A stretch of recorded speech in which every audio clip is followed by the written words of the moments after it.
السلام عليكم ورحمة الله وبركاته. ازيكم يا حبايب قلبي؟ عاملين ايه؟ يا رب دايما تكونوا بخير.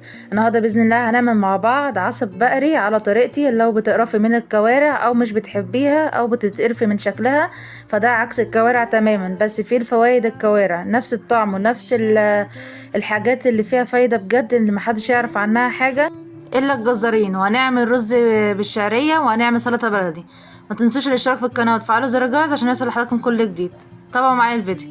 اول حاجه هنقول بسم الله. انا هنا معايا العصب، ابتدي ان انا اغسله كويس تحت الميه، وبعد كده اكون مجهزه حله فيها ميه بالشكل ده، وابتدي ان انا اديها غلو على النار. بنتعامل معاها زي الكوارع بالظبط، بنديها غلو على النار وبعد كده بنبتدي ان احنا نشطفها بالميه تاني ونجهز لها ميه جديده بالشكل ده. ابتدي ان انا اصفيها بعد ما خدت الغلوه بتاعتها بالشكل ده. ما ننساش نصلي على سيدنا محمد ونقول اللهم صل وسلم وبارك على نبينا محمد وعلى اله واصحابه اجمعين.